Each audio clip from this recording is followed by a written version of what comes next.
ഇന്നത്തെ എപ്പിസോഡില് ജിൻഡോ നോറയ്ക്കെതിരെ ഫാർട്ട് ചെയ്ത് കാണിച്ചിരിക്കുകയാണ്. പച്ച മലയാളത്തിൽ പറഞ്ഞ വളി വിട്ട് കേൾപ്പിച്ചിരിക്കുകയാണ്. ഇത് ലൈവിൽ എങ്ങനെ അധികം ആൾക്കാർ കണ്ടില്ല എന്ന് തോന്നുന്നു. ഇത് ചെറിയ നിസ്സാരമായ ഒരു സംഭവമായിരുന്നു.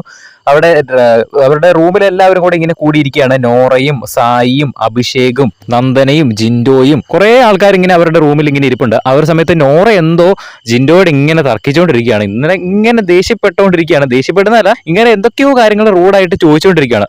ആ ഒരു സമയത്ത് ജിൻഡോ ഒരു സൈഡിലേക്ക് ചെരിഞ്ഞു നിന്നിട്ട് ടക്കേന്നൊരു സൗണ്ട് കേട്ടു. എല്ലാവരും പൊട്ടിച്ചിരി, പൂരച്ചിരി. പെട്ടെന്ന് അഭിഷേക് എല്ലാരും കൂടെ എടി ആ ഡോറ് തുറന്നിട്ടി, നീ പെട്ടെന്ന് ഡോറ് തുറന്നിട്ടി എന്ന് എല്ലാവരും കൂടെ നോറയുടെ അടുത്ത് പറയണേ. നോറ ഓടിച്ചെന്ന് ഡോറ് തുറക്കുന്നു. നോറ അവിടെ നിന്ന് ഇറങ്ങിയും പോകുന്നുണ്ട്. നോറ എന്നിട്ട് പറഞ്ഞുകൊണ്ടാണ് പോകുന്നത്, എന്ത് നിലവാരമാണ് ഇങ്ങേർക്കുള്ളതെന്ന് പറഞ്ഞുകൊണ്ട് പോവുകയാണ്. പക്ഷെ എല്ലാവരും തന്നെ ചിരിച്ചോണ്ടാണ് കേട്ടോ പോകുന്നത്. നേരെ തന്നെ ആ ഒരു കാര്യം നോറ അപ്പുറത്തെ റൂമിൽ ചെന്ന് ജാസ്മിനോട് എല്ലാവരോടുമായിട്ട് എന്ന് പറയുകയാണ്. പക്ഷെ ഈ ഒരു കാര്യം അവിടെ ചിരിച്ചോണ്ടല്ലായിരുന്നു പറഞ്ഞതെങ്കിൽ ഒരു പക്ഷെ അതൊരു വിഷയമായേനെ. പക്ഷെ അവർ തമാശ രൂപേണ എടുത്തു വിട്ടു. എന്തായാലും ഇത് ലൈവിൽ കണ്ടില്ല, എല്ലാവരും എപ്പിസോഡ് കണ്ടു കാണുമായിരിക്കും.